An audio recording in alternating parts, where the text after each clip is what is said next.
Hello दोस्तों, इस video में हम फोल्डिंग ऑफ एम्ब्रियो सीखेंगे जो कि वेरी इंपॉर्टेंट है to establish the primitive human form.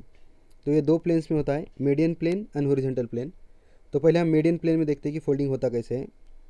तो यहाँ पे देखिए, दिस इज एमनियोटिक कैविटी, फिर इसके बाद ये एक्टोडर्म, इंडोडर्म और ये है योक सैक। पहले initially the embryo is disc like structure, so gradually it increases in the length. तो but the head fold end जो टेल फोल्ड है वो क्लोज रहते हैं। तो इसकी वजह से क्या होता है, there is dorsal convexity form होती है इनटू द एमनियोटिक कैविटी। फिर उसके बाद क्या होता है कि some part of this yolk sac is engulfed by this embryo, जो कि फॉर्म करता है primitive gut. So this is primitive gut. फिर ये प्रिमिटिव गट क्या होता है, डिवाइड होता है तीन पार्ट में, fore gut, mid gut and hind gut. तो फिर जो मिड गट है that communicates with yolk sac through vital intestinal duct. तो यही है in the median plane folding. तो पहले प्रोग्रेसिव इंक्रीज इन लेंथ होगा, फिर उसके बाद कॉन्वेक्सिटी प्रोड्यूस होगा एंड बल्ज होगा इन द एमनियोटिक कैविटी। फिर उसके बाद फर्दर इंक्रीज से योक सैक के जो पार्ट इंगल्फ किया है अपन एम्ब्रियो ने, उससे प्रिमिटिव गट बनेगा। फिर प्रिमिटिव गट डिविजिबल होगा थ्री पार्ट में, fore gut, mid gut and hind gut. Mid gut communicate करेगा वाइटल इंटेस्टिनल डक्ट से टू द योक सैक। फिर उसके बाद a small diverticulum arise from the caudal part of the yolk sac, जिसको बोलते हैं allantois। ये देखिए allantois। so this is from the caudal end of the yolk sac। ठीक है, तो अभी हम देखते हैं हॉरिजॉन्टल प्लेन में कैसे फोल्डिंग होता है। So there is formation of right and left folds, left lateral folds because of the folding of sides of the embryo. तो ये फोल्डिंग होगा। So here this is extra embryonic coelom है, this is amniotic cavity, this is yolk sac. And फिर ये जो folds है, lateral folds right and left, ये combine होके फिर anteriorly there is formation of anti abdominal wall, but there is some gap, this circular gap is future umbilicus. ठीक है, circular gap denotes future umbilicus. फिर ये जो communication है between the midgut and yolk sac, ये narrow हो जाता है, इसको बोलते हैं वाइटल इंटेस्टिनल डक्ट। ठीक है, फिर उसके बाद एम्ब्रियो फोल्ड्स इटसेल्फ। तो ये एम्ब्रियो है वो खुद पे ही फोल्ड हो जाता है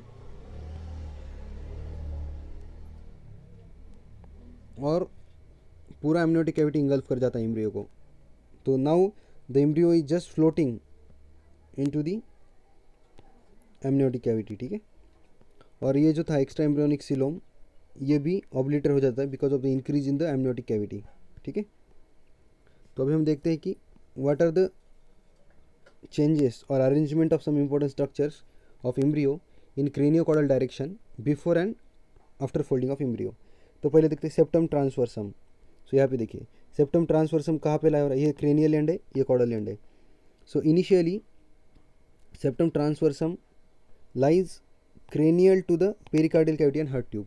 तो यहाँ पे लाया हो रहा है वो cranial to the, this is pericardial cavity and this is heart tube, but after folding it lies caudal to the heart tube and pericardial cavity. ठीक है, फिर सेकंड स्ट्रक्चर है हार्ट ट्यूब। तो it lies below the pericardial cavity. So before folding it lies below the pericardial cavity and after folding it lies above the pericardial cavity. ठीक है, फिर next structure prochordal plate.